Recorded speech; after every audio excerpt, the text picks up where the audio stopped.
비엔날 5주, 비엔날 5주 13문, 제13문 단지 피조물로서 우리를 위해 죄값을 치를 수 있습니까? 없습니다. 첫째, 하나님은 사람이 범한 죄로 인해서 다른 피조물을 형벌하지 않으십니다. 더구나 단지 피조물로서는 죄에 대한 하나님의 영원한 진노의 짐을 질 수도 없고 다른 피조물들을 거기에서 건질 수도 없습니다. 제15문 그러면 우리는 어떤 중보자와 구원자를 찾아야 합니까? 참 사람이고 의인이면서 한편 모든 피조물보다 더 강력하신 분, 곧 참 하나님이신 분입니다. 예, 최근에 어, 여러분이 어, 비싸게 주고 산 물건이 있을 겁니다. 어, 최근이 아니더라도 힘들게 번 돈을 지불해서 어, 여러분이 갖고 싶은 어떤 물건을 구입했을 때는 그것을 버리지 않죠. 소중히 간직을 합니다. 예, 하나님의 은혜에 관해서도 동일한 그런 진리가 적용이 되는 거죠. 우리는 값비싼 대가를 치르는 것을 가장 소중히 여겨요. 어, 성경에 보면 구원은 은혜라 할 때 은혜는 처음부터 공짜, 이 무상으로 하나님께 주시는 것인데 하나님의 그 용서하시는 사랑은 사람의 공로나 선행의 어떤 가치를 전제로 베풀어지는 게 아니고 받을 가치가 없는 죄인에게 공짜로 주어지는 거죠. 하나님은 구원하는 일에 있어서 우리의 어떤 대가를 요구하지 않습니다. 그러나 공짜로 값없이 주어지는 거지만은 그 대가라는 것은 세상의 어떤 물건처럼 그렇게 버릴 수 있다거나 또 저렴한 그런 의미가 아니에요. 저렴하다는 의미가 아니에요. 아무도 하나님 은혜를 값싼 것이라 이렇게 말할 수 없는 거죠.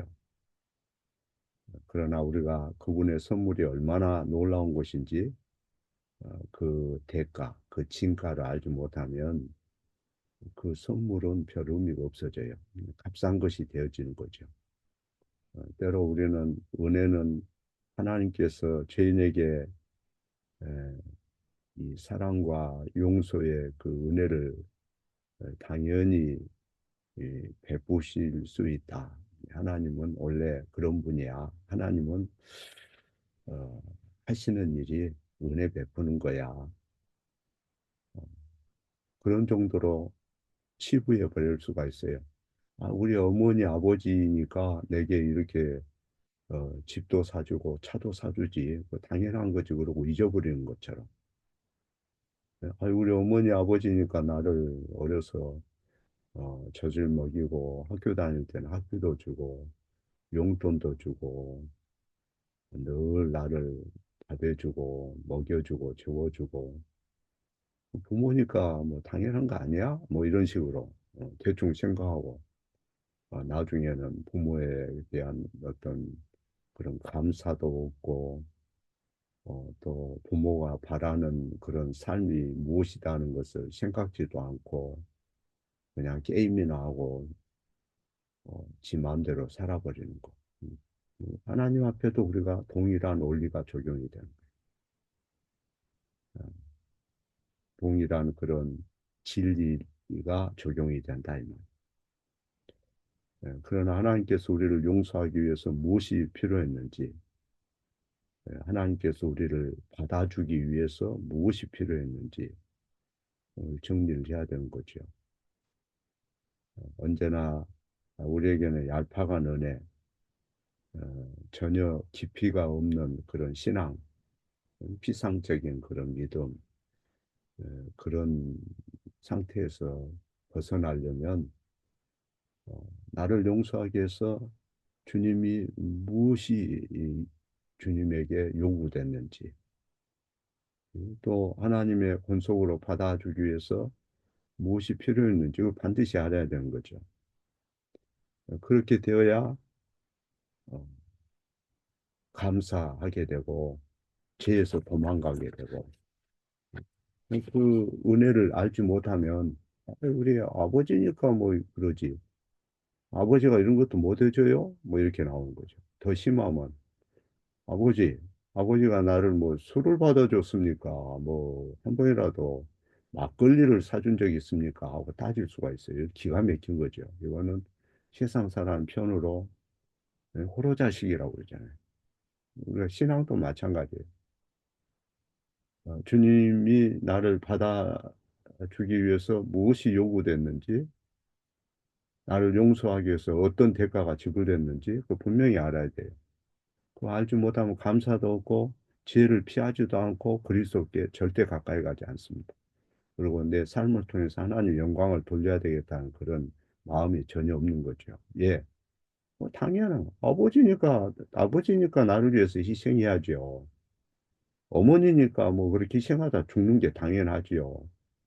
그래 놓고는 감사도 없어. 나중에 나이 들어서 이제 아버지 죽고 엄마 혼자 이제 어?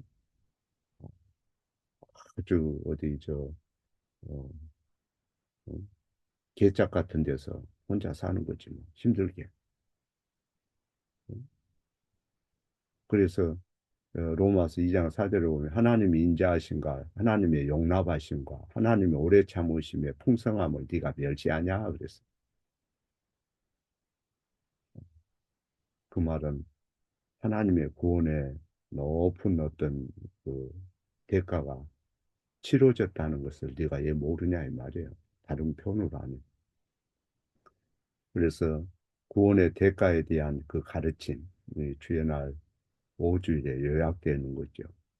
하나님 은혜는 공짜로 준 거예요. 은혜로 그냥 준 거예요. 너무 그분이 우리를 지극히 사랑해서 준 건데 헤아릴 수 없을 만큼 크다는 것. 그래서 주의 날 5주일부터는 구원에 관한 내용을 다룹니다. 그동안 죄와 비참을 다루었죠. 죄와 비참을 다루면서 마지막 부분을 읽을 때는 조금 우울한 그런 감정마저 들어요. 그러나 죄에 대해 다루는 이제 이런 페이지로 넘어오면서 구원에 대한 내용을 다루기 때문에 마음이 좀 놓이죠. 그런데 12문의 질문이 어떻게 시작하는지를 좀 더 우리가 주시할 필요가 있어요. 하나님의 의로우신 심판에 따라 우리는 현시에서 그리고 영원한 형벌을 받아 마땅하다 이렇게 돼 있어요. 제2부에서는 구원에 대해서 설명하면서 비참한 상황을 먼저 얘기를 해요. 구원 얘기를 하는데 비참한 상황을 얘기하죠. 하나님 보실 때 우리는 정말로 비참한 존재였다는 거예요. 죄인이고 마땅히 사형 선고를 받아야 되고 어떤 사형 선고냐? 한 번 죽으면 끝난 게 아니고 현시에서 영원히 현시에서 그리고 영원히 현시에서 그리고 영원히 이거를 알아야 된다는 거. 구원에 대해서 얘기하면서 이걸 먼저 피력을 해. 이거 인식하지 않으면 안 된다. 그러니까 우리가 세상에 살면서 그리스도인으로서 많은 사람들이 나는 예수 믿은 지 이렇게 오래됐고 내가 교회를 이렇게 섬겼는데 왜 이것밖에 안 돼요? 이렇게 생각하는 사람들 많아요. 너무 힘들어요. 차라리 이렇게 사는 죽는 게 나아요. 그래요. 그런데 여러분 잘 생각해 보세요. 아무리 힘든 상황이라도 아무리 여러분들이 고통스러워도 현시와 내세에서 영원한 그 사형, 그 사형이 그냥 세상 사람의 마인드로 죽어버리면 끝나는 게 아니고 응? 그런 사형 이외의 다른 모든 것은 하나님이 우리에게 베푸신 오래 참으심이고 길이 용납하심이 하나님이 주신 선물이다. 감사해야 되는 거죠. 매일 우리가 명심해야 될 것은 현시에서 그리고 영원히 형벌받아 마땅한 자라는 사실을 알아야 돼. 어제 누가 구속이 됐죠? 음, 야당의 아주 예, 차기 유력한 대권 주자 중에 한 사람이 저, 이제 어제는 완전히 끝났죠. 그 의원직에서 벗어나요. 그동안 기고만장했죠. 그동안 그 국회에서 얘기할 때 보면 대단하잖아요. 죄에 대해서 따지고 막 남을 곧 죽일 것처럼 얘기하고 우리도 똑같아요. 그 사람만 그런 게 아니고 어떤 면에서 똑같으냐? 나는 사실 현시와 내시에서 영원히 감옥 가 있어야 된다. 영원히 이런 감옥이 아니고 영원한 지옥불에서 고통받아야 된다. 이걸 우리는 잊고 사는 거지. 그래, 그런 사람들, 큰 소리 치는 사람들이 그걸 다 기억했으면 좋겠어요. 우리도 기억해야 되고.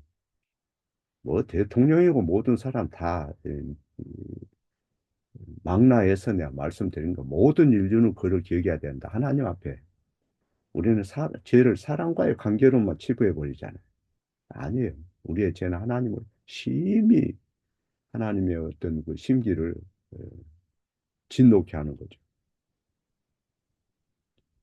바울이 에베소 신자들에게 편지 썼을 때 구원의 소식을 전하고 싶어서 편지 쓴 거죠. 그럴 때 바울 자신뿐만 아니라 모든 유대인, 모든 이방인, 모든 인류가 죄 가운데 잃어버린 자라 하는 것을 먼저 피력을 해요. 복음을 전할 때, 값없이 주어진 은혜를 전할 때 뭘 먼저 얘기하죠? 2장 1절에 허물과 죄로 죽은 너희를 그가 살리셨도다. 이 말로 시작하는 거예요. 복음을 얘기할 때 허물과 죄로 죽은 너희를 살리셨도다. 1장은 삼위 하나님의 하시는 일들을 얘기하고 나서 삼위 하나님에 대해 소개하고 나서 2장 초두에서 인간이 지닌 본래의 죄와 비참에 대해서 재빠르게 지적을 해요. 그리고 3절에는 우리도 이렇게 얘기해요. 우리도 다른 이들과 같이 본질상 진노의 자녀라. 본질상 진노의 자녀라는 것은 모든 인류가 하면 세상이 이렇게 혼탁하지 않죠. 그걸 모르니까 네가 잘났니 내가 잘났니 저 나쁜 놈이니 뭐 탄핵을 해야 되니 안 해야 되니 대통령부터 모든 사람이 혼돈 가운데 있는 거예요. 자기 자신을 모르는 거죠.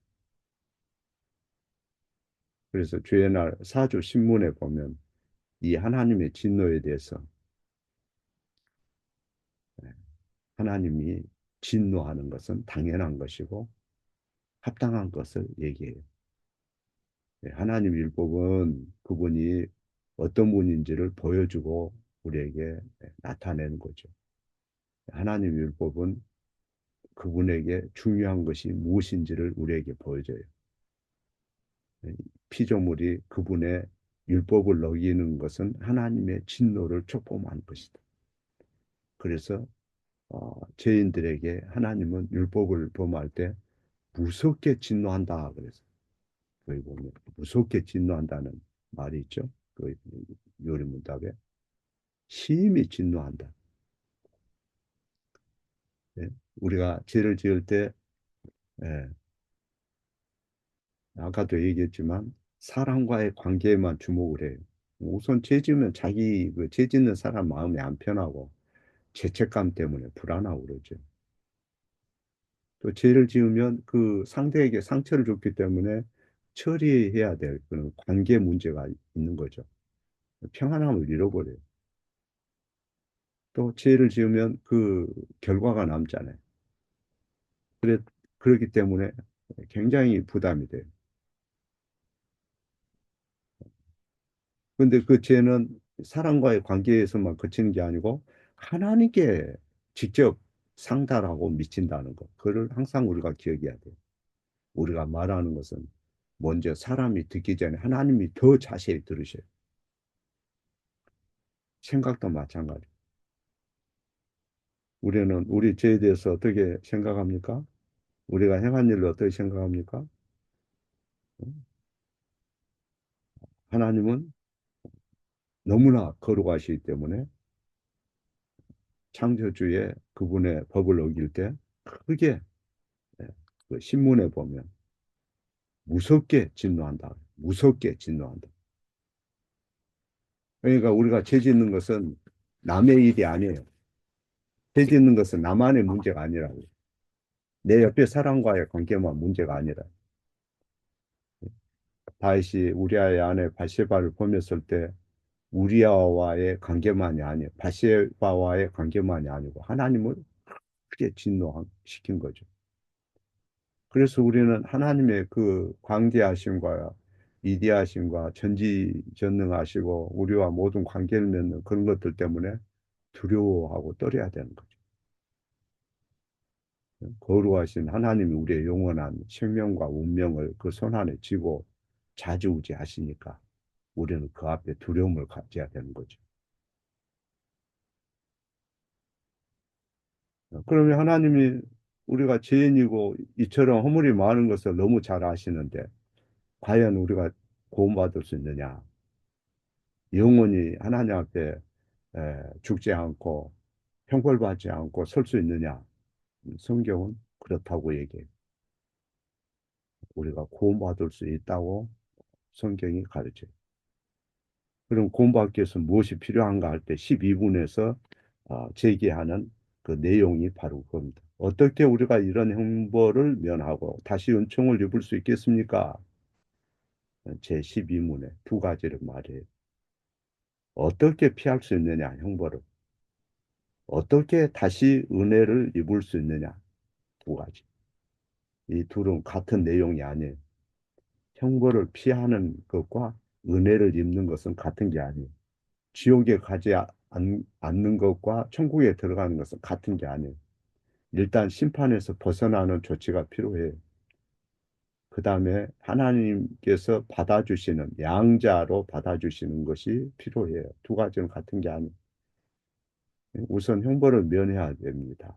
하나님의 법정에서 죄 많은 여러분과 제가 이제 비난을 받죠.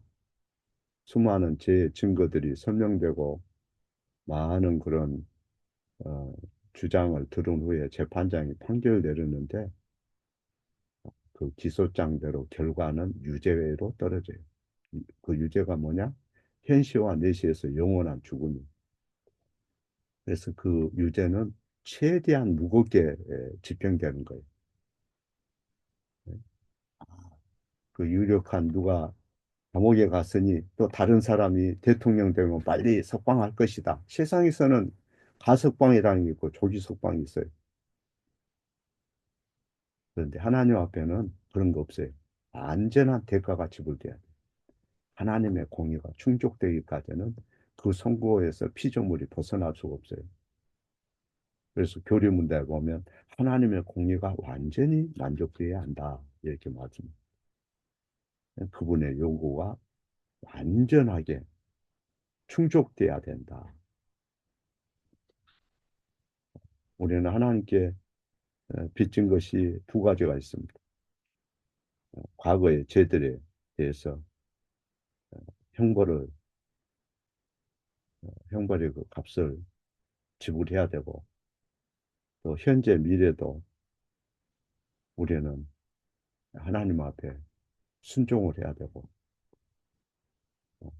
그러나 우리는 그 누구도 율법을 온전히 항상 다 지킬 수 있는 인생은 아무도 없다. 그래서 우리에게 그 빚을 갚으라고 주문하는 것 자체가